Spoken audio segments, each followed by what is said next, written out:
Hello, guys. Welcome back to episode 3 of the investment opportunity series. And in this particular episode, हम लोग again फिर से talk करने वाले हैं about 5 very unique businesses. ठीक है, तो फर्स्ट बिजनेस जिसके बारे में will talk about in this video वो एक वाटर ईपीसी कंपनी है. ठीक है, जो बहुत सारा water desalination plants, water waste water treatment plants, industrial water effluent plants में काम करते हैं. ठीक है, सेकंड कंपनी जिसके बारे में we talk about is going to be a company जो होटल सेक्टर में है, specifically a fast growing company in the hotel sector जो कॉर्पोरेट ट्रैवल और ऑफिस ट्रैवलर्स के लिए काफ़ी इंपॉर्टेंट बन जाता है. Third company is going to be a company जो हमारा प्री इंजीनियर्ड बिल्डिंग्स के स्पेस में काम करता है and is one of the market leaders in that space. Fourth company is going to be a company जो सोलर ईपीसी प्रोजेक्ट्स करता है and they are also expanding into BESS and other forms of renewable energy tech like wind and etc. The final company इसके बारे में हम आज बात करेंगे is another waste to wealth story. And it's also one of India's largest lead recyclers and a very interesting story.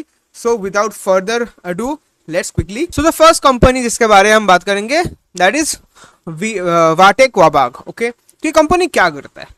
This company is engage in the business of water treatment. ठीक है, तो बेसिकली इसकी principal activities क्या होता है कि ये water treatment plants design build operate करता है, ईपीसी कॉन्ट्रैक्ट्स करता है, प्रोक्योर करता है, कंस्ट्रक्ट करता है.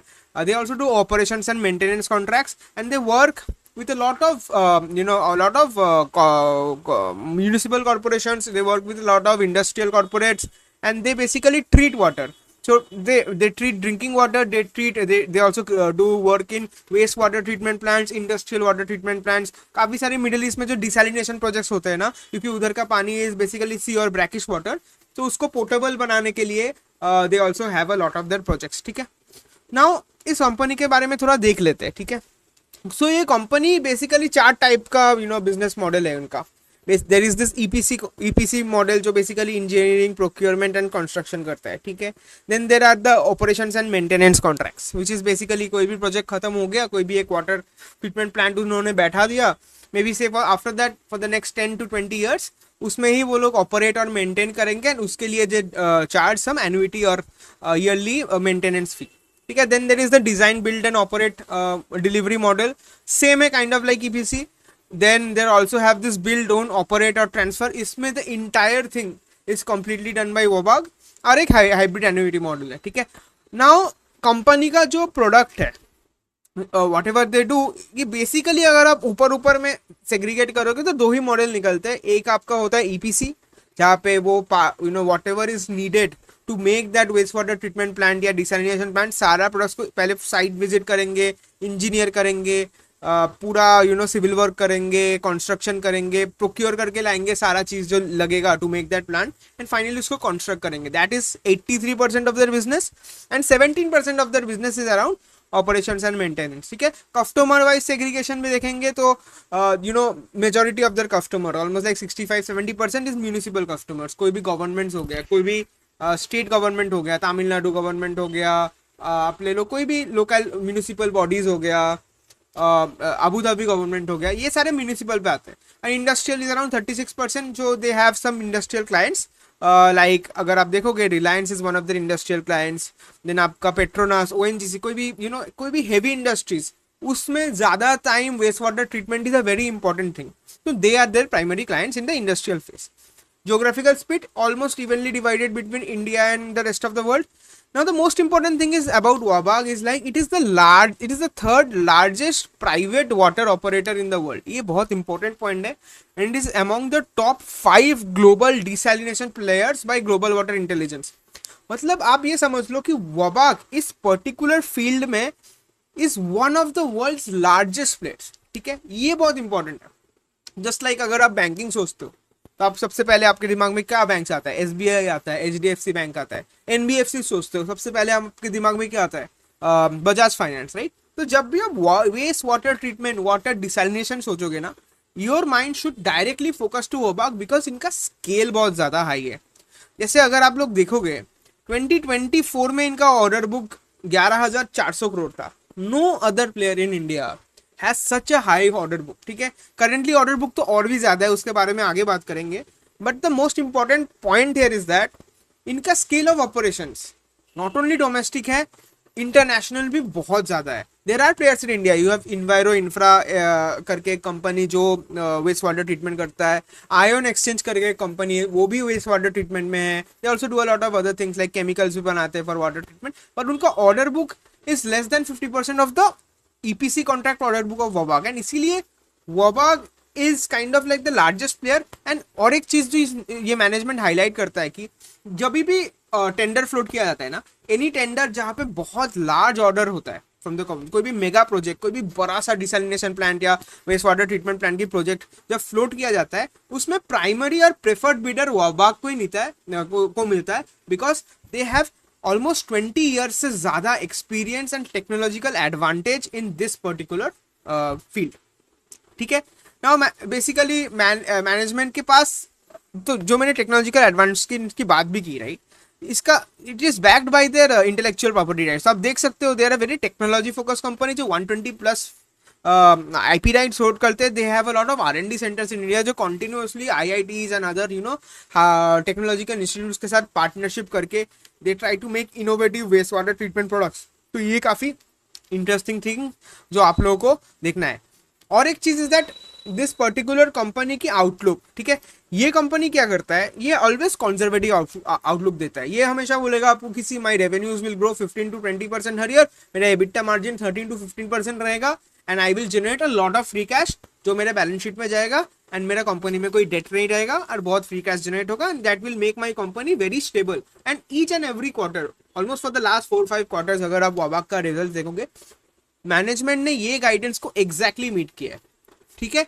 And that shows that the management is trustworthy. That shows that the management has idea about how to operate its business and make it grow bigger. Now forward thesis क्या निकलता है वोबाग का, right? Because we as investors हम लोग forward looking है. उसमें दो main चीजें फॉरवर्ड थीसिस में. एक तो है कि देखो ये ईपीसी बिजनेसेस में ना सबसे इंपॉर्टेंट चीज होता है कि इनका ऑर्डर बुक हमेशा रेवेन्यू से काफी ज्यादा रहे. ठीक है.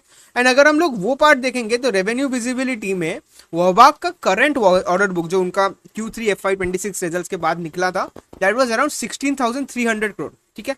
अगर मैं राइट नाउ जाके वोबाग का ईयरली रेवेन्यू देखूं, राइट, जो इस ट्रेलिंग 12 मंथ में अराउंड 3,600 पकड़ लो, 3,700 करोड़ में ये साल वो लोग खत्म करते हैं. सो देयर ऑर्डर बुक तो revenue to order book to revenue visibility जो होता है ना, that is more than 4x guys.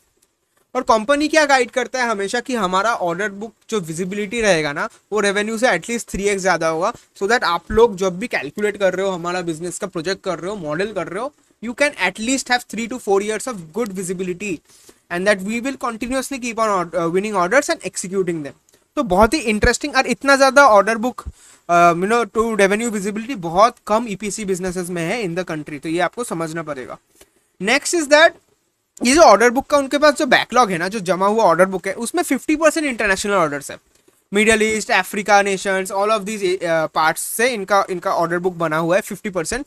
और इसमें क्या होता है, जब भी आप बाहर में कोई ईपीसी कॉन्ट्रैक्ट करते हो तो वहाँ पे अगर आपका प्रोजेक्ट्स, वहाँ पे तो एक तो ऑर्डर मिलना because is little difficult for other place, because वहाँ पे ऑर्डर मिलने के लिए you need to have very strong technological advancements and बहुत सारे एक्सपर्टीज होना चाहिए. तो एक तो इससे आप लोगों का प्रॉफिट मार्जिन हाई हो जाता है, एंड बाहर आप ऑपरेट कर रहे हो तो उधर तो ऑपरेशन के लिए ज़्यादा पैसे मिलते ही है, तो मार्जिन आप लोगों का ज़्यादा हाई होने के चांसेस रहते हैं. सेकेंडली क्या होता है, दे आर सेइंग कि मेरा जो ये ऑपरेशंस एंड मेंटेनेंस का जो पार्ट ऑफ माई रेवेन्यू है ना, वो अभी आप 15-16% देखोगे, but we want to with a period of time हम वो O&M जो मेरा कॉन्ट्रैक्ट्स है उसको 30% ऑफ माई ऑर्डर बुक्स में ले जाना चाहते हैं. The primary reason for that is that I want to guarantee long term predictable cash flows in my business. तो देखो क्या होता है, जब भी आपको ईपीसी कॉन्ट्रैक्ट करते हो तो आप लोग तो प्रोजेक्ट को एग्जीक्यूट कर रहे हो, राइट. तो एग्जीक्यूशन करते करते ना पार्ट्स में बिलिंग होता है. ठीक है. ऐसा आपने फाउंडेशन कर दिया तो आपका पैसा आएगा, the client will pay you. Then again 7 months और 8 months लेटर आपने नेक्स्ट स्टेज को एग्जीक्यूट किया, तब आपको पैसा आएगा, राइट. तो इससे क्या हो रहा है, बीच में जो टाइम जा रहा है जहाँ पे आप खुद से पैसा डाल रहे हो but you are not getting payment for the clients, आपका वर्किंग कैपिटल में प्रॉब्लम होता है, कैश फ्लो में प्रॉब्लम होता है, राइट. एट दैट उसमें उसको मिटिगेट करने के लिए ये क्या बोल रहे हैं कि हमारा जो O&M कॉन्ट्रैक्ट्स होंगे उसको 30% ऑफ द बुक कर देंगे, सो दैट. और O&M कॉन्ट्रैक्ट्स में क्या होता है कि you get revenues from the start. ठीक है, एवरी मंथ आपको एक प्रिडिक्टेबल कैश फ्लो मिलता है। ओएनएम जैसे आपको लोग सोचो कोई भी मेंटेनेंस प्रोजेक्ट, राइट, हर महीना आपको पैसा आता है, राइट, जैसे फ्लैट में मेंटेनेंस का पैसा आप लोग देते हो, राइट, तो वो आने से इनका कैश फ्लोज बेटर होगा, इनका वर्किंग कैपिटल में लोड रिड्यूस हो जाएगा, and that is something the management has highlighted a lot. Second important thing जो इस कंपनी के लिए बहुत इंटरेस्टिंग है is that this company is into going into not is it's moving from just a basic water EPC water EPC company into a high value industrial niches, ठीक है। तो basically क्या कर रहा है, सिर्फ डिसैलिनेशन प्लांट, सिर्फ वेस्ट वाटर को ट्रीट नहीं करेंगे, they will now move into ultra pure water, और ultra pure water is something जो बहुत हाई क्वांटिटी में, जो मेरा हम लोग का जो अपकमिंग इंडस्ट्रीज है, right, solar PV manufacturing, green hydrogen generation, semiconductor बनाने के लिए अल्ट्रा प्योर वाटर की बहुत नीड होती है। And they say that these sectors will require around 100 to 150 million liters per day of UP ultra pure water capacity inbuilt in each of their plants, ठीक है। तो ये itself is a 3,500 crore market, और इस market में वोबाक के अलावा there is hardly any player who have the technological advantage. तो इससे आपको क्या देखने को मिल रहा है कि there is a industry demand for this, Tailwind भी है और वोबाक इसमें टेक्नोलॉजिकली एडवांस भी है टू सप्लाई, तो कंपटीशन रिस्क भी कम हो जाता है एंड डिमांड एंड पैसा बनाने का चांसेस भी बहुत ज्यादा हाई हो जाता है। इसको छोड़ के also Wabag is also looking to enter the water cooling demands of data centres. तो डेटा सेंटर्स में वाटर यूज किया जाता है बहुत times to cool down the temperature of the data centre, because servers continuously run होते रहते हैं, right. तो cooling is a very important part of a data centre's infrastructure cost. कोई भी डेटा सेंटर इंडिया में बन रहा है, they have to set up some amount of money, एक इंफ्रास्ट्रक्चर सेट करना पड़ता है फॉर कूलिंग, और वोबाक इसमें भी घुसना चाहता है। Then they are also looking to enter into the compress biogas plant. तो ये लोग क्या कर रहे हैं, they are now also looking at opportunities to make CBG reactors from municipal waste, so that इससे भी उनका एक टेक हेवी एक IP बने, और उसमें से भी ये भी ग्रोइंग सेक्टर है, उसमें से ये लोग पैसा जनरेट कर पाए। सो वोबाक का अगर आप देखते हो ना, तो 300 करोड़ का फ्री कैश फ्लो जनरेट होता रहता है in 9 month. 300 on yearly level this company generates hundreds to thousands of rupees of free cash flow, और वो अपना बैलेंस शीट के रिजर्व में स्टोर हो जाता है। They use it for certain acquisitions, use it for certain other things. और इससे वोबाक का जो बैलेंस शीट है ना, अगर आप क्लियरली अभी देखोगे तो इनका कंपनी में there is hardly any debt, right, debt नहीं है। जो भी थोड़ा बहुत डेट है, those are strategic debts that they have taken for on a long term. Short term debt, working capital issue में आप लोगों को ज्यादा प्रॉब्लम अभी तो नहीं दिखेगा, ठीक है। Second interesting thing is that I would like to show you that इनका CFO टू EBITDA, राइट। इस company is such a good user of the cash. ये कैश जो भी दिखाते हैं अपने बैलेंस शीट में उतना कन्वर्ट करते हैं, and that is what separates this company from many other EPC players जो CFO टू EBITDA में पॉजिटिव हो ही नहीं पाता है। वोबाक क्यों हो पाता है, उनके एक्सपर्टीज है, they are one of the preferred bidders, तो उनका जो पे आउट होता है फ्रॉम द क्लाइंट्स वो प्रीफर्ड होता है, और इसीलिए उन लोगों को एक बहुत स्ट्रक्चरल एडवांटेज है। सेकेंड चीज जो मैं आप लोगों को दिखाना चाहता हूँ इज दैट इस कंपनी में there is a lot of FII and DII interest, right. तो 2024 मार्च से अभी तक कंटिन्यूअसली अपटिक हुआ है FIIs बाइंग में, और इसमें सिर्फ नॉर्मल FIIs नहीं है, you have Vanguard, you have आईसॉल्व, ब्लैक रॉक, बहुत ज्यादा हाई पेडिग्री FIIs इस बिजनेस के पार्ट है। एंड DIIs में you'll also see that DIIs have also continuously kept on growing from the last 4-5 quarters. हाँ, प्रोमोटर्स भी अपना इक्विटी डाइल्यूट नहीं करते, they don't believe in diluting equity to raise capital, तो this is also a good habit. इससे क्या होता है, EPS earnings per share dilute नहीं होता, शेयर होल्डर्स के लिए काफी अच्छा होता है। तो this is what I wanted to cover about Wabag guys. काफी यूनिक कंपनी है, waste water treatment, desalination plants, new segments like ultra pure water, आपका डेटा सेंटर कूलिंग, आपका कॉम्प्रेस बायोगैस मेकिंग, ये सारे चीज में they want to enter, they want to grow. इन सब ये सब बिजनेस सेक्टर्स में ना बहुत ज्यादा ग्रोथ विजिबिलिटी है, एंड सबसे बेस्ट है ये मैनेजमेंट वॉक द टॉक करता है। जब भी ये कुछ बोलता है ना कि मैं इस रेंज में रेवेन्यू ग्रो करूंगा, every quarter you will see Wabag either meeting their guidance or surpassing it, and this is a sign of a very good and strategic management. So this was all from Vivek. Let's move to the next business. The second company जो अभी we are going to discuss is Samhi Hotels, ठीक है। ये company is not your traditional hotel company की जो they either build their own hotels या कोई hotels को asset light model में lease कर लेते हैं, या फिर they just go on making their new rooms. This particular company is a little different. उसके लिए थोड़ा बेसिक में एक बार क्विकली आपको इसका बिजनेस मॉडल समझा दूँ। बेसिकली क्या करते हैं, ये एक acquisition led turn around strategy company है। क्या करता है कि it will look in, so there primary operating market is the office goers, ठीक है। ऑफिस के जो कॉर्पोरेट्स होते हैं जो बिजनेस ट्रैवल के लिए द टॉप 4 और 5 मेजर इंडियन सिटीज है, राइट, फॉर बिजनेस ट्रैवल। एक तो आपका हो गया मुंबई, एक आपका हो गया चेन्नई, देन आपका हैदराबाद, देन आपका Bangalore and Delhi NCR region, ठीक है। ये 4-5 प्लेसेस है where the majority of India's office goers go for corporate travel, right. तो सो सैमी क्या बोलता है कि ना, ये पर्टिकुलर जो सिटीज है यहाँ पे in their major areas, right, like Hyderabad में hitech city is one of the main places जहाँ पे कॉर्पोरेट स्टे करता है। It's near the airport city, hitech city. तो ये क्या बोल रहे हैं, इफ इन दोज एरियाज, ये पर्टिकुलर कंपनी ना सारे जो भी लिस्टेड होटल्स है उसको स्टडी करता है, ठीक है।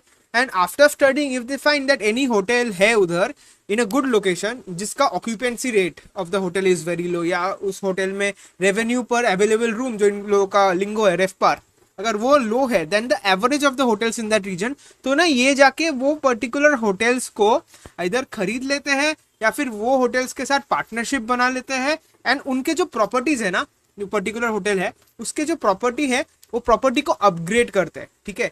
अपग्रेड कैसे करते हैं, मे बी उसमें फर्निशिंग चेंज कर दिया, उसका लेआउट चेंज कर दिया, उसमें more premium vibe, more aesthetic look कर दिया। एंड ये करने के बाद once the hotel is ready and it is like the other big 5 star hotels in that particular area, वो लोग क्या करते हैं, इस पर्टिकुलर होटल के लिए they find a branded hotel operator. अब ये branded hotel operator could be Marriott, it could be it could be any other like Sheraton, Marriott, कोई भी ऐसा मेजर वर्ल्ड ब्रांड हो गया। इनके साथ क्या करता है, ये पर्टिकुलर ऑपरेटर को पकड़ के ये होटल को उनके प्लेटफॉर्म में लिस्ट करवा देता है, ठीक है। सो दैट प्रॉपरली उस होटल का पोजीशनिंग भी हो जाए और उस होटल के जो इन्वेंट्री है, hotel has a lot of rooms और वो होटल का इन्वेंट्री होता है, ठीक है, वो इन्वेंट्री को ज्यादा विजिबिलिटी मिले और उधर ऑक्यूपेंसी भी बढ़े और रेवेन्यू पर अवेलेबल रूम जो रेफपार है वो भी over a period of time rise हो। इसीलिए इसको बोलते हैं acquisition led turn around model, ठीक है। आई होप एक बेसिक ओवरऑल लेवल पे आप लोगों सैमी का बिजनेस मॉडल समझा दिया। अब एक चीज देखो भाई, ड्यूरिंग FY25 के एंड तक इस होटल का रूम, ये जो इनका पोर्टफोलियो ऑफ होटल्स है उसमें रूम सेगमेंट्स अगर आप लोग देखोगे, दोज आर basically upper upscale and upscale, जो basically the most costliest rooms in the 5 star hotel category, right. Then upper mid scale जो आपका बेसिकली मीडियम क्लास होटल हो गया से थोड़ा ऊपर, एंड मिड स्केल जो आपका नॉर्मल मीडियम लेवल का होटल रूम हो गया, ठीक है। अगर आप लोग एक चीज नोटिस करोगे, जो अपर अपस्केल और ये अपस्केल रूम होता है ना, इस होटल, ये पर्टिकुलर होटल्स के ऑन एन एवरेज रेवेन्यू पर रूम, जो हर नाइट ये नाइट कॉस्ट होटल का चार्ज रेंट होता है वो अराउंड 9,000 रुपीज 10,000 रुपीज होता है। अपर मिड स्केल का अराउंड 5,580 रुपीज होता है एंड मिड स्केल का 3,500 की रूम्स होता है। And right now if you look at this carefully, इनका सबसे कम number of rooms is in the upper upscale hotels, तो सबसे महंगा रूम्स होता है, राइट, अराउंड 1,086। उससे उसके बाद they have mid scale, upper mid scale में they have around 2,000 keys and the mid scale hotels में they have around 1,600 keys. Keys मतलब कुछ नहीं, कीज मतलब एक room, like 1 key is equal to 1 room, ठीक है। Now the interesting thing about SAMHI is, देखो इसका जो इंटायर फॉरवर्ड थीसिस है ना, ये पर्टिकुलर 2 चीज के ऊपर बेस्ड है।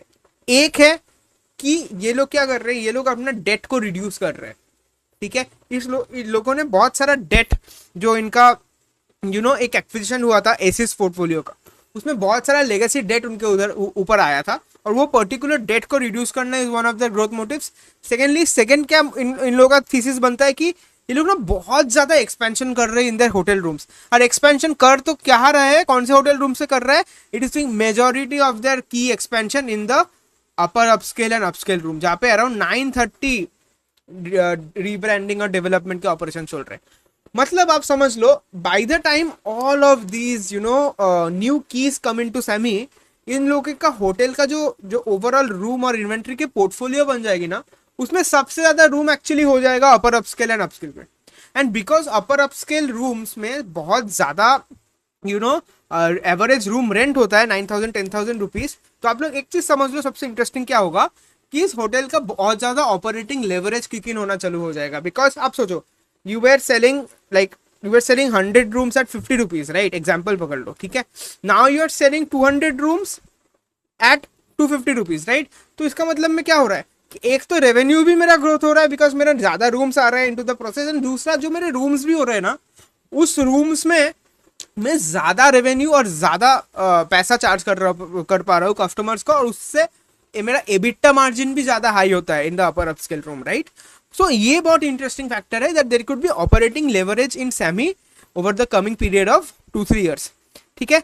और एक चीज़ इज दैट ये लोग ना कॉन्टिन्यूसली एक्विजिशंस करते रहते हैं। रिसेंटली नवी मुंबई में एक 700 बेड होटल का they had acquired the property, और उसमें भी रीडेवलपमेंट ब्रांडिंग का काम चल रहा है। तो नवी मुंबई में इन लोगों का प्रेजेंस नहीं था ना। Navi Mumbai is a growing corporate market, तो उसमें ऑल्सो दे आर एंटरिंग।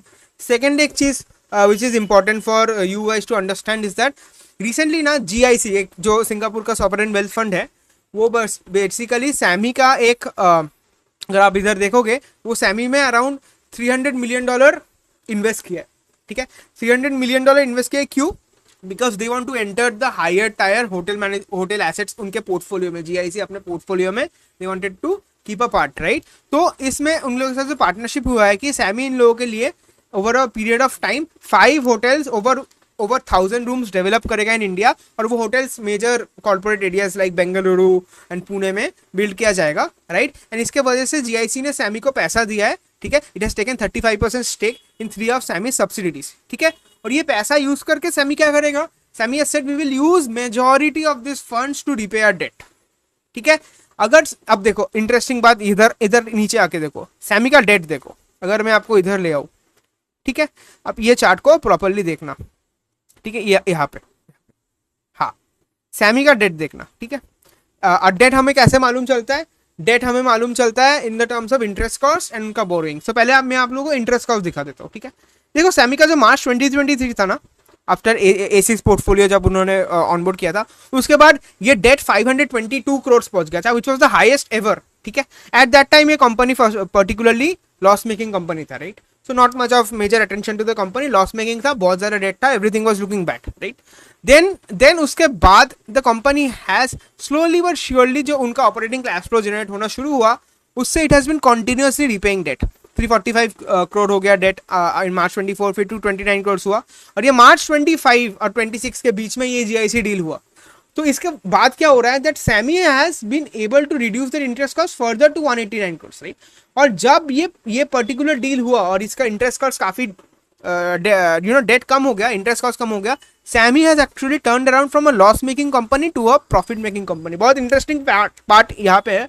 और इनका ऑपरेटिंग प्रॉफिट मार्जिन भी बढ़ा है over a period of time, because इनका होटल्स के जो की मिक्स है वो थोड़ा करके ऑक्यूपेंसी भी ज्यादा बढ़ रहा है and it is moving towards a more premium thing, ठीक है। ये पहला थिंग था। अगर मैं आपको बोरोइंग्स दिखाऊं सैमी का, ये बहुत इंटरेस्टिंग चीज देखो, 2022-2023 में पीक आउट हो गया, then it has been continuously falling, आप लोग देख रहे हो 1500 हुआ, 1963 में थोड़ा बढ़ा, देन अगेन फिर से it is coming down to 1538।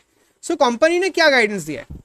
Company ने बोला है कि देखो मैं ना कैसे ग्रो करूंगा, एक तो मैं मेरा कीज को ग्रो करूंगा, right, on an average annual rate of से अराउंड 15-20% के ऑन ईयरली बेसिस। और मेरा जो रेफपार है ना, जो रेवेन्यू पर अवेलेबल रूम है which is very important in the hotel industry, उसको भी मैं around 9-11% on yearly level grow करता रहूंगा। And Samhi has also said, उनका मैनेजमेंट ने ये भी बोला था कि भाई FY30 हम लोगों का जो रेवेन्यू होगा of this company it will be around 3000 crore, ठीक है, 3000 करोड़। राइट नाउ कंपनी का TTM लेवल पे रेवेन्यू 1200 करोड़ है।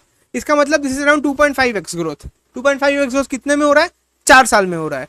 4 साल में 2.5x ग्रोथ हो रहा है, मतलब कंपनी की जो केगर आप लोग निकाल सकते हो, राइट, आप लोग केगर निकालोगे तो आप देखोगे that CAGR is itself more than 20-25%।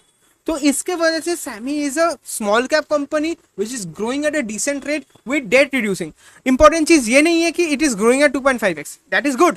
Most important चीज ये है कि इनका जो OPM एक्सपेंशन हो सकता है, बिकॉज मार्जिन होटल के कीज के कॉन्ट्रीब्यूशन चेंज हो रहा है।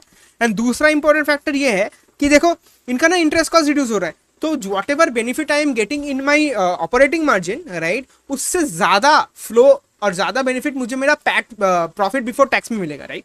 बिकॉज मेरा इंटरेस्ट एक लाइन आइटम है टैक्स इंटरेस्ट कॉस्ट की, राइट।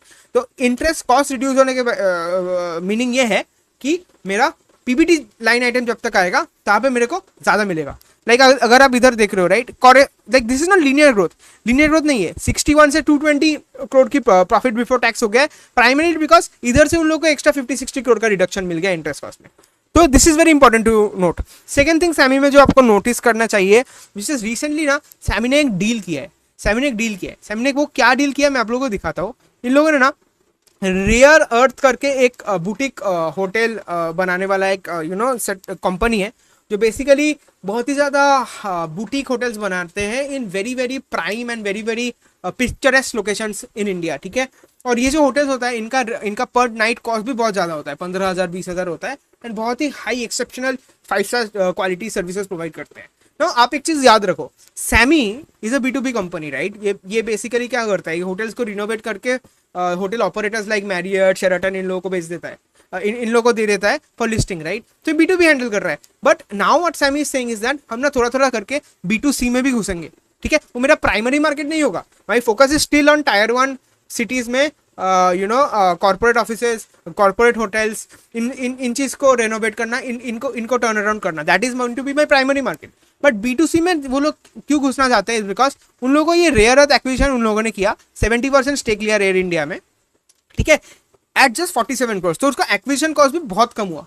ठीक है. And now they are saying कि देखो रेयर का क्या प्रॉब्लम है ना, उनका जो 60 बुटीक होटल्स है इनके बारे में मेजोरिटी लोग नहीं जानता है, उनके प्लेटफॉर्म उनका वेबसाइट के बारे में ज्यादा लोग नहीं जानते. तो इससे क्या उन पर्टिकुलर होटल्स में थ्रूपुट भी कम है, ऑक्यूपेंसी भी कम होता है और थ्रूपुट भी कम है. सो दे आर सेइंग कि we have told we will do, हम लोग की रेयर अर्थ का जो भी इन्वेंट्री है, जो भी होटल्स है, उनको हम लोग एक्सक्लूसिव पार्टनरशिप करेंगे विद मैरियट बॉनवॉय, एफिलिएशन कर देंगे. और मैरियट बॉनवॉय का जो ऐप है राइट, जो उनका वेबसाइट है, उसमें रेयर अर्थ के जो 60 बुटीक प्रॉपर्टीज है उनको लिस्ट कर देंगे.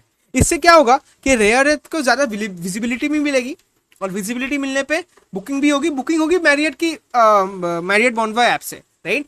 सो मेरा जो GMV आएगा बुकिंग का, majority Marriott will keep, a part of it will be transfer to rare earth right, because वो उनका प्रॉपर्टी है. एंड छोटा कमीशन सैमी को भी मिलेगा. तो इससे डाउन साइड भी ज्यादा कम है. सैमी को ज्यादा बहुत एसेट लाइट है right. Samhi doesn't have to do anything. They don't have to renovate the hotels. They don't have to do exclusive marketing to bring in more people into the their India ke hotel properties. They are just listing it into they are just partnering, and they might just get a royalty in terms of the rooms अगर booking हुई right. So the management said that because ये बहुत asset light है, ये हमारा downside risk इसमें कोई ज़्यादा नहीं बनता.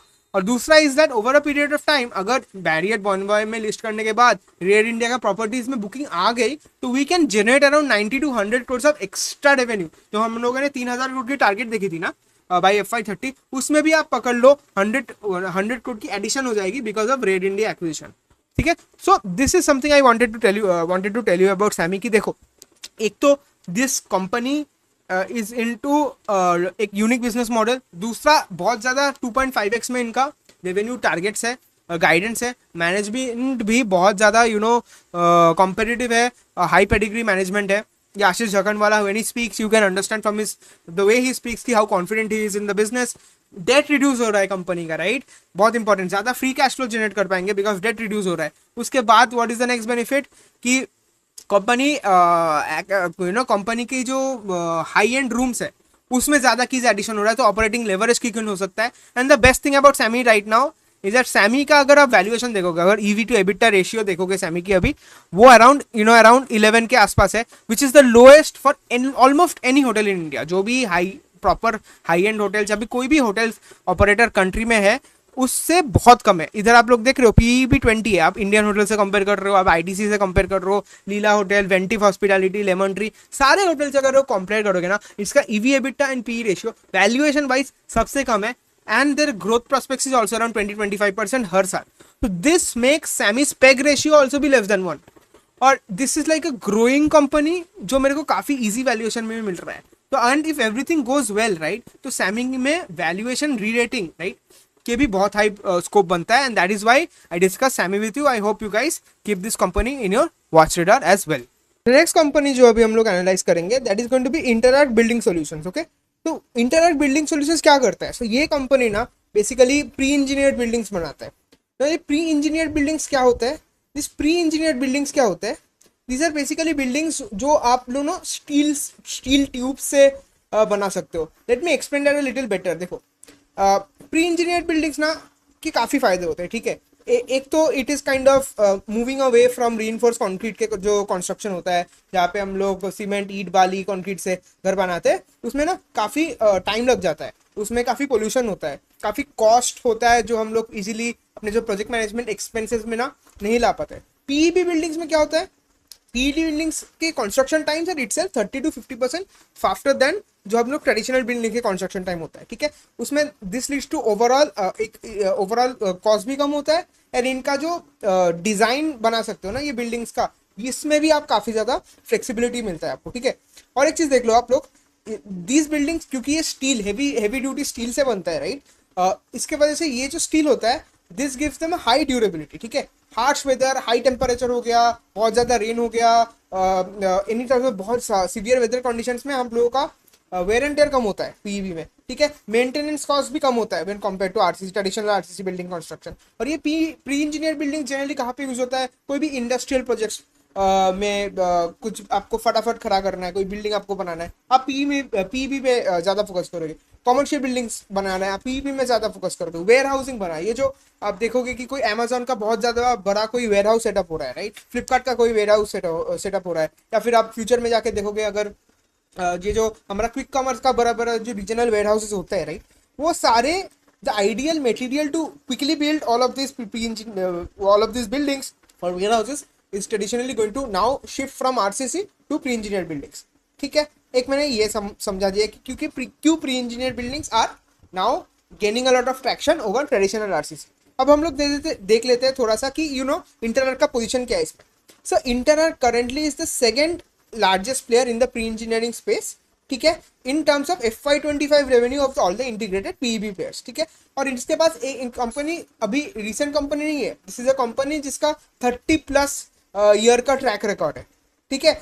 Now how does this company generate revenue, ठीक है। ये कंपनी 2 टाइप्स ऑफ मेथड से रेवेन्यू जनरेट करते हैं। एक तो ये पीईबी कॉन्ट्रैक्ट्स लेते हैं, लाइक सोचो कोई भी क्लाइंट आए उनके पास, राइट, से बर्जर पेंट आता है, एशियन पेंट्स आता है, बोलते हैं कि भाई I will need to make a factory, आप लोग प्री इंजीनियर बिल्डिंग से इस फैक्ट्री को बनाओ। तो ये लोग क्या करेंगे, ये पूरा एक प्रोजेक्ट कॉन्ट्रैक्ट साइन कर लेंगे, उसके बाद ये ऑन साइट वो फैक्ट्री बनाएंगे, whatever procurement needs to be done, management needs to be done, installation, erection of all the steel structures, तो पूरा ईपीसी कॉन्ट्रैक्ट जैसे बनता है वो पीबी कॉन्ट्रैक्ट्स में आ जाता है। Then there is a second part of their income, होता है पीबी सेल्स में। पीबी सेल्स में ना because they have their own factory, जहाँ पर ये प्री इंजीनियर बिल्डिंग के जो स्टील स्ट्रक्चर्स होते हैं, हॉलो पाइप्स होते हैं, बहुत सारे स्टील कंपोनेंट्स होते हैं, वहाँ पे ये चीज़ बनाते हैं।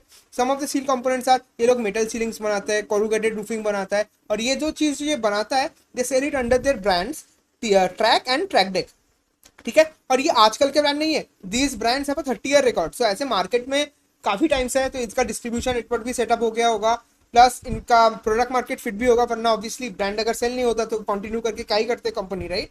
सो दिस लीड्स टू कंपनी का 2 टाइप्स ऑफ रेवेन्यू जनरेशन, जो मैंने आप लोगों को समझा दिया, ठीक है। नाउ ये कंपनी का, जैसे मैंने बोला आपको, करेंटली 6.5% मार्केट शेयर है, और ये पर्टिकुलर मार्केट ना अभी काफ़ी डाइवर्सिफाइड है। So this market is not like सिर्फ 2 प्लेयर है, काफ़ी छोटे प्लेयर्स हैं इन द मार्केट, और सबके पास मार्केट शेयर आ रहा है। And there is also shift of momentum happening from RCC into pre engineered buildings, ठीक है। ये कंपनी का करेंटली जो इंस्टॉल्ड कैपेसिटी है that is around 201,000 metric tons पर एनम, ठीक है। देन व्हाट विल डू, तो ये कंपनी बोल रहा है कि by FY25 and they had done 756 pre engineered building projects, जो कि वन ऑफ द लार्जेस्ट है इन द कंट्री। इनका मैन्युफैक्चरिंग फैसिलिटीज के बारे में आप रीड कर सकते हो। They have 8 manufacturing facilities spread all across India, ठीक है। उनमें one of the largest facilities is Kichha Uttarakhand में, where they have 59,500 metric tons पर एनम का इंस्टॉल्ड कैपेसिटी, और ऐसे और साथ है। रिसेंटली दे आर ऑल्सो ये QIP रेस किया था इस कंपनी ने, ठीक है। और उस QIP रेस करने के बाद they have use that money to set up their Kheda Gujarat manufacturing facility, जहाँ पे heavy duty heavy weighted heavy structure steel components बनाएंगे, और उसका 40,000 मेट्रिक टन पर एनम का इंस्टॉल कैपेसिटी आने वाला है। After this what we are gonna study is that, एक बार देख लेते हैं इनका क्लाइंटेल। तो जैसे मैंने बोला था, Berger paints, Grasim industries, Timken India, काफ़ी सारे जो ये सारे कंपनीज होते हैं, जो जो मैन्युफैक्चरिंग करते हैं, जिनका पेंट्स इंडस्ट्री में हो, एफएमसीजी इंडस्ट्री में हो, वेयर हाउसिंग के काम हो, ये सारे इनके मेजर कस्टमर्स है। और इनका टॉप 5 कस्टमर्स इनके साथ ओवर द लास्ट 5 ईयर्स बने चुके कंटिन्यू कर रहे हैं, which means that there delivery of work, जो ये प्रोजेक्ट डिलीवर करते हैं वो डेफिनेटली ऑफ हाई क्वालिटी होती है। ठीक है, अगर आप लोग रेवेन्यू बाइफर्केशन भी देख लेते हो, रेवेन्यू बाइफर्केशन आप देखोगे कि majority of the revenue come from industrial और मैन्युफैक्चरिंग क्लाइंट, जैसे मैंने बोला था। इंफ्रास्ट्रक्चर से 11% आता है और अदर से 4% आता है। Repeat orders is a very huge percentage of their order book. ठीक है, अब इनका जो रिपीट ऑर्डर है that is around 82%, which means कि जो एग्जिस्टिंग क्लाइंट्स है they are very happy with their work and they're giving them repeat orders. एक तो उनका क्वालिटी ऑफ वर्क हम लोगों को समझ में आ जाता है, दूसरा new orders at 18%। Over a period of time ये क्या होगा, आप लोग देखोगे रिपीट ऑर्डर जो कॉन्ट्रीब्यूशन है वो धीरे धीरे कम होकर 50-60% पे आएगा, and new orders will also keep on growing because company is entering its growth phase, और and adoption of PEB as a building structure is also growing in the country. ठीक है, मोस्टली यही था। Now what is the forward thesis that we should look for for Interarch. तो forward thesis में basically 2 component है। ठीक है, पहला कंपोनेंट तो ये है कि कंपनी की जो जो ये जो कैपेसिटी एक्सपेंशन करने वाले, ठीक है, तो दे आर सेइंग जब जैसे मैंने बोला था खेड़ा गुजरात में they are going to inaugurate the next PV plant, and उसमें they are going to put 40 to 45,000 of capacity just to make heavy structure steel products, steel tubes. ठीक है, एंड बाई FY 28 to 30 तो company Singh की उनके पास इतना capacity होगा that at max capacity utilisation वो लोग 3,500-3,600 करोड़ के आसपास रेवेन्यू जनरेट कर सकते हैं। राइट नाउ ये लोग on an annual basis, on a trailing 12 month basis कितना रेवेन्यू जनरेट कर रहे हैं, 1800। राइट, तो हम लोग देख सकते हैं कि revenue can almost become 2x with in a span of the next 3 years। तो अगर आप लोग एक CAGR निकालते हो कि कैपेसिटी अगर मैक्सिमम यूटिलाइज हो जाए तो हमारे कितने रेट से रेवेन्यू ग्रोथ हो सकता है, दैट इज अराउंड 24% CAGR। ठीक है, इसके बाद गाइडेंस देख लेते हैं कंपनी का। कंपनी ने क्या बोला है कि देखो this particular year that is FY 26 we are going to close our revenue at 1900 crores। ठीक है, that is that and throughout the last year like ये कंपनी ने अपना गाइडेंस को रिवाइज करके अपवर्ड भी ले गया था। So they showed that they were getting a lot of orders and this was well appreciated by the market. Problem हुआ था बीच में FY 27 में, they are saying that they only do 2060 crores of revenue because that is a traditional, because rate of growth थोड़ा नीचे हो गया था, थोड़ा मार्केट ने प्रीवियसली थोड़ा स्टॉक को पनिश किया था। But right now the management has also said that they are affirming that by FY 28 हमारा revenue will again grow back and it will scale to 2,500 crores by FY 28, keeping in mind कि हमारा capacity utilisation वो around 60-70% के range में रहता है। अगर उससे ज़्यादा कैपेक्स यूटिलाइज हो जाता है तो we can also reach a revenue of around 3,500 crores by FY 28। तो गाइडेंस के हिसाब से एज वेल एज केपेक्स के हिसाब से कंपनी इज डूइंग वेल।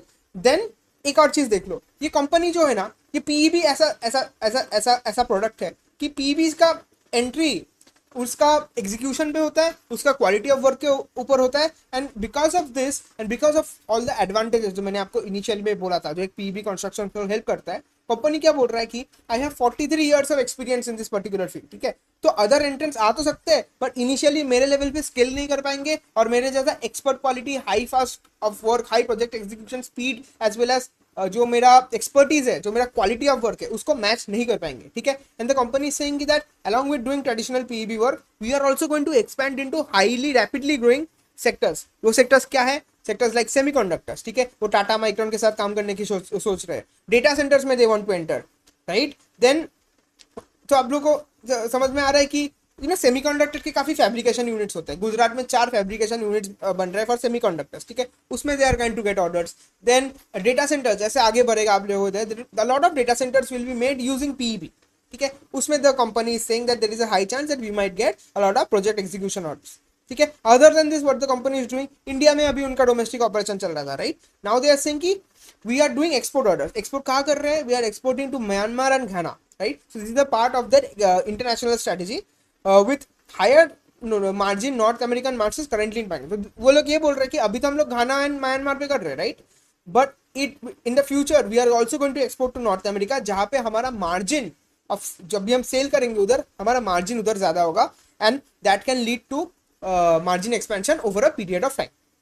ठीक है, तो यही था। I mean the idea behind Interarch is that ये कंपनी एक ऐसा सेक्टर में है ना जहाँ पे वैल्यू माइग्रेशन हो रहा है आरसीसी से इस सेक्टर में, और काफी ज्यादा अब जो ऐसे अभी अभी PEB as a market is very less when compare to RCC, right?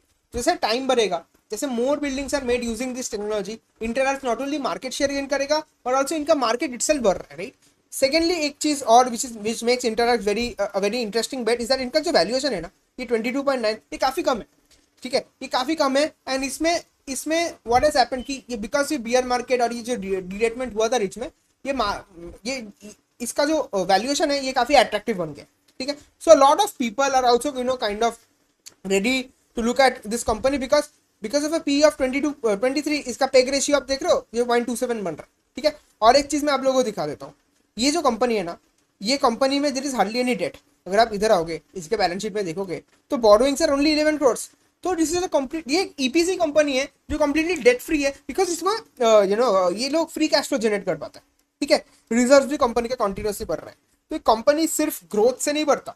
I always not want to look at a company जो 50-60 टका से ग्रो कर रहा है हर साल, बट उसमें उसका बैलेंस शीट खराब हो रहा है, उसका रिसीवेबल्स में पैसा अटका हुआ है, इन्वेंट्री में पैसा अटका हुआ है, they are not able to convert that paper profit into cash profit. ऐसा company becomes a ticking time bomb. अगर विद टाइम इन लोगों का ये सही नहीं हुआ, ठीक है, अगर ये लोग अपना गाइडेंस मीट नहीं कर पाए, अगर पेमेंट ये लोग कलेक्ट नहीं कर पाए, तो ये कंटिन्यूसली अपने इंटरेस्ट कॉस्ट बढ़ जाएगा, ये लोग को बोरो करना पड़ेगा, इक्विटी डाइल्यूट करने पड़ेगा, and all of this have negative effects, right? ये particular company on the other hand is very capital efficient, जो मेरे को बहुत अच्छा लगा। एंड सेकेंडली वही मैं बोल रहा था कि देखो every year irrespective of the profit what ever they generate, they convert around 60-90% of their operating profit into cash flow, which is very good, right?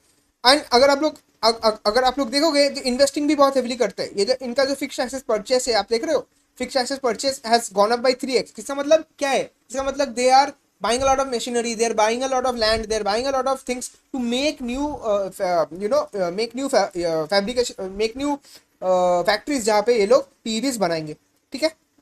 तो मुझे यही बोलना था, the ROC profile is also improving for the company, 29-30% के आसपास है। FI has continuously stake बढ़ाया है इस कंपनी में, like from March 2025 each and every quarter FIIs have brought into this company. Promoters, एक चीज मुझे बहुत अच्छा लगी, ये लोग ना जनरली इक्विटी डाइल्यूट नहीं करते। हाँ, छोटा सा क्यूआईपी राउंड रेस किया था, but overall as a structural management मेरे को काफी बेटर लगता है Interarch. There are other players in the market also, ठीक है। ईपैक प्रीफैब करके एक new listed company, last year ही उनका आईपीओ आया था, they are also doing good work, but मेरे को उसमें उससे बेटर इंटरआर्च लगता है because of the execution work that they are doing, and इनका गाइडेंस में ना एक बैलेंस रहता है। They don't just they under promise, they try to over deliver, and the management sounds very more reasonable. So that is why Interarch को मैंने cover किया था, and this is a company you guys should also have in your watch list. Company जिसके बारे में हम लोग बात करेंगे इस KPI ग्रीन एनर्जी, ठीक है। KPI ग्रीन एनर्जी क्या करता है? This company is basically an EPC player in the solar space, ठीक है। सो सोलर प्रोजेक्ट्स का EPC काम करते हैं ये लोग, एंड इनका जो EPC पार्ट है इसको इन लोग बोलते हैं कैप्टिव पावर प्रोड्यूसर, CPP, और ये ही राइट ना उनका majority of the revenue generator है। Other than CPP they also have a thing called as independent power producer, IPP। तो CPP और IPP के बीच में I just explain the difference to you. CPP क्या होता है? से कोई क्लाइंट है, ठीक है, उस क्लाइंट का कोई फैक्ट्री है, तो उस फैक्ट्री में यू नीड पावर, राइट? तो instead of borrowing the power from discoms, a lot of this companies क्या करता है, KPI ग्रीन एनर्जी को बोलते हैं, टेंडर रेस करते हैं कि मेरे ही फैक्ट्री में लोकल प्रेमिसेस में जितना कंजम्पशन ऑफ पावर होगा उसके लिए एक सोलर प्रोजेक्ट सेट कर दो, right? Set up solar modules, generate energy from the solar modules, and आप बेसिकली मेरे फैक्ट्री का पावर रिक्वायरमेंट को मीट कर दो। सो दिस पर्टिकुलर जो टेंडर और प्रोजेक्ट रिलीज होता है इसको बोलते हैं CPP, ठीक है। तो इसमें KPI ग्रीन एनर्जी काम करता है। They do then EPC, basically they engineer site में जाते हैं, साइट को स्टडी करते हैं, फिर प्रोक्योर करते हैं whatever the material is needed to make the solar power project there, and construct करते हैं site. Other than that once the EPC contract is done, ये कंपनी क्या करता है, ये ऑपरेशंस एंड मेंटेनेंस भी करता है of that particular project over a period of 10 to 15 years, ठीक है। That is the CPP part of their portfolio. दूसरा part of their portfolio is the independent power producer. इसमें व्हाट हैपेंस दैट कंपनी क्या करता है, वो खुद के पावर खुद पैसा लगा के खुद ज्यादा केपेक्स करते, they make their own power generation renewable energy projects, ठीक है। इसमें what they do this after the project is ready and setup, ये पावर परचेस एग्रीमेंट साइन करते हैं। सो से अब कोई भी क्लाइंट आया, राइट, वो कोई भी क्लाइंट आके they can buy energy units from KPI green energy from their independent power producing plants, and this gives KPI energy दो बेनिफिट्स, ठीक है, ओवर सीपीपी। एक तो है कि बिकॉज ये खुद का पावर है, राइट, खुद का प्रोजेक्ट्स है, so their margin profile over here is very high. तो इन आईपीपी प्रोजेक्ट्स केपीआई का मार्जिन प्रोफाइल 90% तक जाता है, whereas in CPP the margin profile is around 18 to 22%, ठीक है। नाउ सेकंड बेनिफिट क्या होता है, बिकॉज ये long term power purchase agreements होते हैं, एक एक पावर परचेज एग्रीमेंट जो ये करते हैं ना, so they do that for a period of 20 to 25 years. तो लॉन्ग टर्म के लिए केपीआई ग्रीन एनर्जी को रेवेन्यू विजिबिलिटी दिख जाता है बिकॉज ऑफ दिस। तो आई होप ये दोनों चीज आपको समझ में आया। सो केपीआई ने इनिशियली गुजरात में स्टार्ट किया था with over 70 sites in Gujarat, but right now they are moving in all across India, ठीक है, clustered approach करके all across India they are trying to set up their CPP portfolio, and they are also moving into international expansion, जिसके बारे में मैं बात करूंगा in a period of time. So ये था about how they do and what they do, ठीक है। Now let's talk about इनका इन्वेस्टमेंट थीसिस क्या बन सकता है। पहले तो एक चीज देख लो कि केपीआई का जो मैनेजमेंट है, ठीक है, ये management is very competent management, ठीक है, and for a period of time for almost last 7 quarters इन लोगों ने रिकॉर्ड रेवेन्यू ग्रोथ दिया है, ठीक है।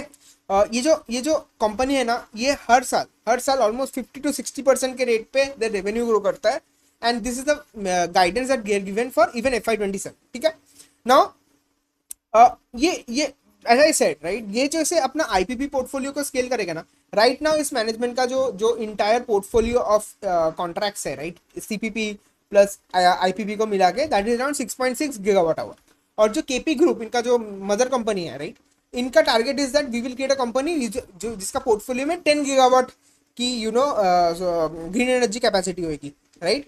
सीपीपी में जो है, जो मैंने आपको एक्सप्लेन किया था, सीपीपी में they have current order book of around 5,500 crore सिर्फ सीपीपी पे, चलो ठीक है।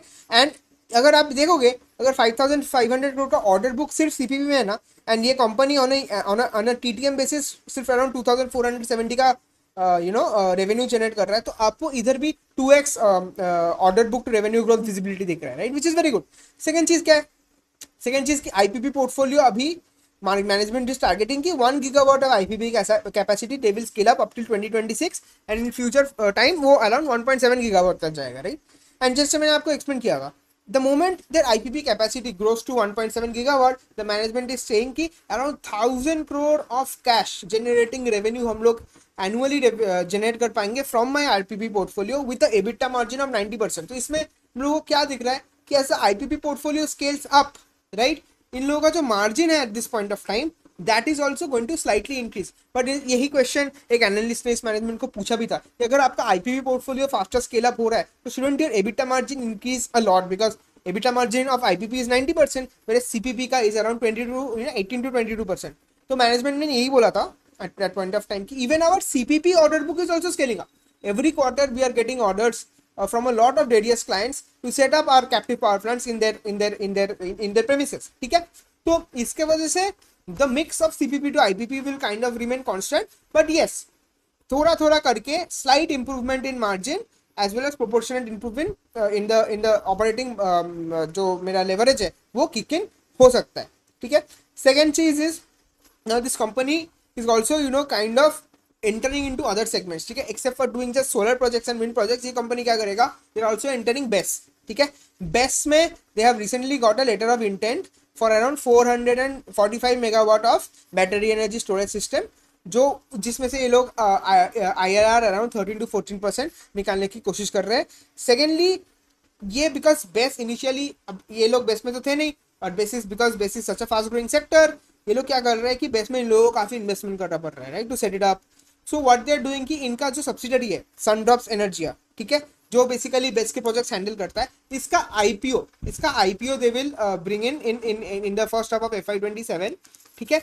और ये जो पैसा लगेगा to this capex and to set up the best manufacturing plant or and do these projects, वो एक IPO से रेस करेंगे। and the company said कि whatever revenue is recognized from Sundrops Energia that will be recognized in KPI Energy's book even after IPO।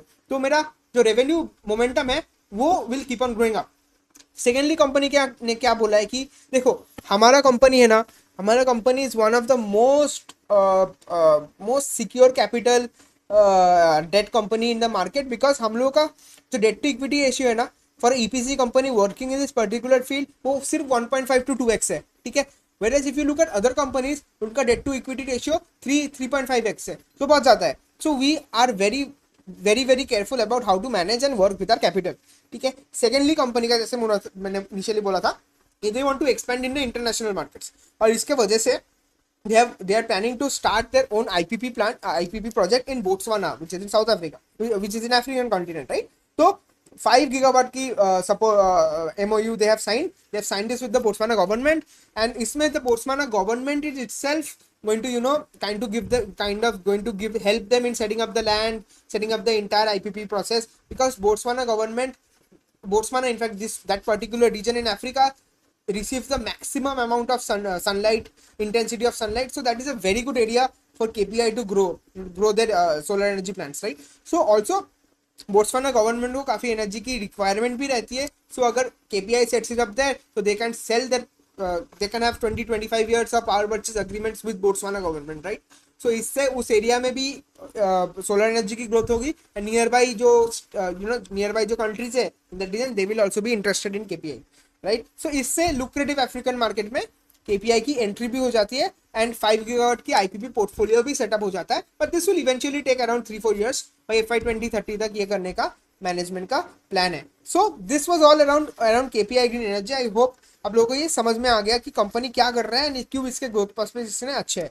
P ratio भी देख लो KPI का, इतने fast rate में EPS ग्रोथ हुआ है each and every quarter, but ये जो कंपनी है अभी भी at a PE of 16.1 available है।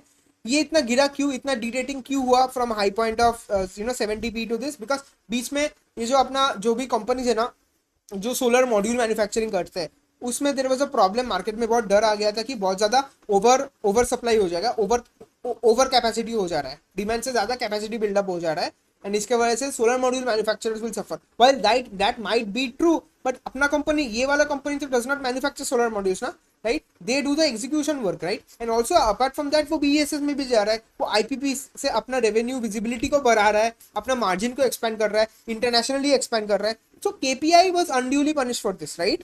So but now as you see, as the market is going to slowly reverse, आप लोग देखोगे कि ये कंपनी भी will over a period of time be going up, और ये कंपनी का P ratio as well as EV to EBITDA ratio बहुत ही लुक्रेटिव है for long term investors. For a growth company जो 50 to 60% के रेंज पे अपना रेवेन्यू और प्रॉफिट्स हर साल ग्रोथ कर रहा है, and you get that company available at 19 PE, तो इफेक्टिवली आपका पेग रेशियो 0.2-0.3 के आसपास आ रहा है। So this is from a margin perspective, from a risk to reward perspective, KPI Green Energy is definitely a stock company जो आपको track करना चाहिए and should be there in your tracking list. Company that we are going to analyze for today is going to be Gravita India. Okay, well, what does Gravita India do? So Gravita India is one of India's leading lead recyclers. ठीक है, ये lead को basically lead के जो products होते हैं basically procure करते हैं from battery scrap from and they convert that into process करके they convert that into value added products like pure lead alloys, lead sheets, lead oxide, ठीक है? So that is their primary segment. Other than lead they are also into aluminum recycling, rubber recycling and some other points and थोड़े और categories हैं इनके पास जहाँ पे they also do recycling, ठीक है? Now interesting चीज जो Gravita के बारे में है ना, they are saying that initially तो they were only doing lead, right? Now they are going to expand into a lot of other new age categories, ठीक है? उसके बारे में मैं आगे बात करूंगा, and their margin profile is also going to slightly increase because value added product as a part of their company का sale will reach 50% by FY 27। so company ने क्या बोला था? कंपनी ने बोला था कि they will move into lithium ion manufacturing। lithium manufacturing कब करेंगे? They have set up a brownfield facility at Mundra, ठीक है, which was commissioned by November 2025, and इनका जो एक phase 2 भी हो रहा है वो फैसिलिटी में वो Jan 2026 तक हो जाएगा, ठीक है? Then they are also creating another manufacturing facility, this will be at Phagi where it will be operational by December 2026। तो इनका मैन्युफैक्चरिंग प्लान देख लेते हैं कहाँ कहाँ पे है, इंडिया में है, श्रीलंका में है, अफ्रीका में है, यूरोप में है, ठीक है? देन जैसे मैंने बोला था majority part of their revenue comes from lead manufacturing where they have a manufacturing capacity of 148,000 metric tons and followed by aluminium, plastics, tire oil and all, ठीक है? रिसेंटली रोमानिया में इन लोगों ने एक टायर रिसाइकलिंग फैसिलिटी को acquire किया था जो that will help them boost their rubber recycling facilities as well, ठीक है। Majority of the company's revenue comes from India 68%, ठीक है। ओवरसीज में अराउंड 30% आता है। And as we mention sales volume majority is driven by lead. तो ग्रेविटा में what is the forward thesis and investment thesis that we can make? तो first of all दो चीज है, ठीक है। पहला इज दैट इंडिया में ना बहुत ज्यादा रेगुलेटरी टेलविंड्स आ गए हैं in the form of extended producer responsibility EPR and battery waste management rules, जो बहुत ही स्ट्रिक्ट हो गए राइट नाउ। सो इनिशियली जो भी कंपनीज का बैटरी स्क्रैप होता था, लेड स्क्रैप होता था, वो अनऑर्गेनाइज प्लेयर्स के पास देते थे और वो कम दाम में ना वो कोई भी स्क्रैप को रिसाइकल करके कोई भी सेकेंडरी प्रोडक्ट्स बना के वो लोग मार्केट में बेचते थे। But right now what is happening, because इतना स्ट्रिक्ट हो गया these rules, the government has made it so tough for anybody to randomly access scrap and then manufacture products.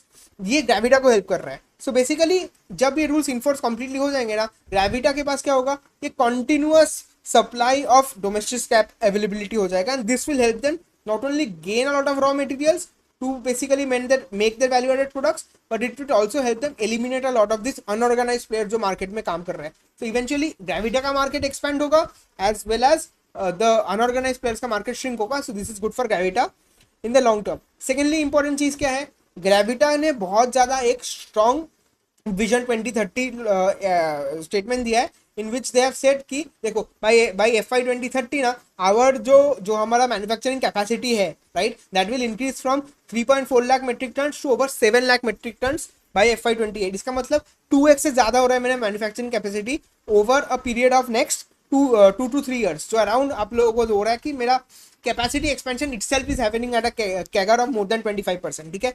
Now second thing क्या है, ये देखो क्या हो रहा था लास्ट 2 क्वार्टर से ना Q2 एंड Q3 से ब्यूरोक्रेटिक डिलेज हो रहा था, ये इवेंट हो रहा था, वो इवेंट हो रहा था। ग्रेविटा का दो तीन चीज जो गवर्नमेंट लाइसेंस की वजह से अटका हुआ था। प्राइमरी एक जो चीज वो होता कि ग्रेविटा जो हमारा MCX में है ना, MCX में they wanted to create a product जिसकी वजह से उनका एल्यूमिनियम की प्राइस की हेजिंग हो जाए and that was getting stop. इसकी वजह से क्या हो रहा था, you will see that Gravita के लेड वॉल्यूम्स ग्रो हो रहे थे, ठीक है, but aluminium volumes were stagnant. Now they are saying that over the next 1 or 2 quarters वो हेजिंग शुड उनके तरफ से everything is complete from Gravita's end, but government का भी अप्रूवल 1-2 क्वार्टर में आ जाएगा and once that will happen aluminium की जो वॉल्यूम, एल्यूमिनियम की भी जो रिसाइकलिंग होगी ना, that will also increase and this will lead to higher top line growth in Gravita. तो अगर ग्रेविटा का आप रिजल्ट देखोगे ना, you will notice that Gravita is very good in protecting their margins because इनका back to back hedging mechanism है। इनका revenue कम हो सकता है बट इनका प्रॉफिट लेवल का गाइडेंस होता है ना, वो हमेशा 20 to 25 में the company is able to maintain and when the volume will come up right, like they have said कि मेरा फागी एंड मुंद्रा में Q4 FY 26 में प्रोडक्शन चालू हो जाएगा राइट। एंड रिसेंटली कोई एक प्लांट में देर फागी प्लांट में या मुंद्रा प्लांट में ये capacity has now become commercial and वहां से they are able to generate. So इसके वजह से क्या होगा कि ग्रेविटा की वॉल्यूम्स भी बढ़ जाएगी over a period of time, their revenues will also grow and in line इनके profitability will also keep on growing above. So Gravita has said also one more thing, का गाइडेंस देख लेते हैं कि दे हैव सेड कि over a period of time 25% मेरा return on invested capital रहना चाहिए। Any field where we enter वहां पे will only enter if we are able to generate an ROIC of 25%, ठीक है। Now what are the fields they are entering, एक तो हमने लिथियम आयरन की बात कर ली। Recently they have also acquired a company which is Rashtriya Metal Industries RMIL and this will help them enter the copper recycling market, ठीक है copper recycling market में। सो दिस तो क्या हो रहा है, ग्रेविटा क्या कर रहे हैं, वो बेसिकली अपने रेवेन्यू को डाइवर्सिफाई कर रहा है। वो सिर्फ लेड और एल्यूमिनियम में फोकस नहीं कर रहा है, it is going into rubber recycling, Romania में एक्विजिशन किया, it acquired Rashtriya Metal Limited, copper में it is moving in, then it is also expanding its lithium ion manufacturing capacity because EV में lithium ion batteries लगता है right, and EV के जो lithium ion batteries after a period of 5-6 years जब वो battery खराब हो जाएंगे उस टाइम पे it will come to Gravita and they because they are setting up their facilities right now and they have such a good distribution and collection scrap collection infrastructure in place, तो सबसे ज्यादा super normal profitability और revenue growth Gravita के पास ही आएगा। Other than that long term में they are also going to enter a lot of things like paper recycling, steel recycling, जिसके बारे में मैनेजमेंट हैज सेड दैट ये जो मेजॉरिटी ये जो 3.5 लाख मेट्रिक टन्स का जो मेरा कैपेसिटी एक्सपेंशन होगा उसमें 10 to 20% will also go into that, but the majority will still be in lead, aluminium and lithium ion. So this was more around what Gravita is. Gravita important क्यों बन जाता है, बिकॉज ये एक प्रॉक्सी प्लेयर है to India's growth and development, ठीक है। देखो जितना बैटरीज, जितना all of this products are made, उतना उस लोगों को रिसाइकल करना पड़ेगा, बिकॉज इतना waste will be sure, right? तो वेस्ट टू वेल्थ की स्टोरी में ग्रेविटा भी आ जाता है। वो लेड वेस्ट को वैल्यू एडेड लेड प्रोडक्ट्स में कन्वर्ट करता है, एल्यूमिनियम वेस्ट को न्यू एज एल्यूमिनियम प्रोडक्ट्स में कन्वर्ट कर, लिथियम आयन बैटरीज को रिसाइकल करेगा। सो दिस इज अ कंपनी जिसके पास स्ट्रक्चरल टेलविंड भी है एंड स्ट्रॉन्ग मैन्युफैक्चरिंग पेडिग्री भी है। Now the stock P of Gravita is around 30 right now, ठीक है। एंड ये जो पी है ना स्टॉक की, ये काफी डिग्रेड हुआ है। एक one point of time P का बुल मार्केट में 70 की पी में ट्रेड कर रहा था। राइट नाउ इट हैज डिडेटेड to its 5 year median P, and all the while इसका जो you know earnings has kept on keep on growing. So and EV EBITDA level भी Gravita has stable and you know अब right now उसका जो EV EBITDA value है that is in line with its earning. तो right now is a good time to look at Gravita. जिसको भी एक waste to wealth management story खेल रहा है, betting on India's manufacturing future, Gravita is a company which is number 1 in this particular sector. So that was it guys. So in this particular video हमने बहुत 5 very unique businesses को cover किया है, ठीक है। From waste water recycling to lead recycling, तो उसके बाद में जाके we covered a lot of various types of companies. तो ये कंपनीज आप लोगों को ट्रैकलिस्ट में रखना चाहिए। You should deep dive more into the details. इनके टेक्निकल चार्ट पैटर्न्स को देखो, कोई भी इनके तरफ से कोई बिजनेस अपडेट आए उसको अच्छे से देखो। Follow this results of this companies for 1 or 2 quarters. काफ़ी सारे कंपनीज जो इसमें हैं वो बहुत ही ग्रीन और न्यू एनर्जी फील्ड्स में एंटर कर रहे हैं, उनका वैल्यूएशन को देखो and you can take positions based on that. And if you guys are liking this video, please do subscribe to the channel. It takes a lot of effort to make videos on a consistent basis with this level of depth and to cover all of the topics that we are doing, right? So please do like and subscribe to the channel, and I'll also provide the links to the previous 2 videos of the investment opportunity series so that आप उससे भी value उठा सकते हो। So bye for now. I'll be back with a video tomorrow. Bye.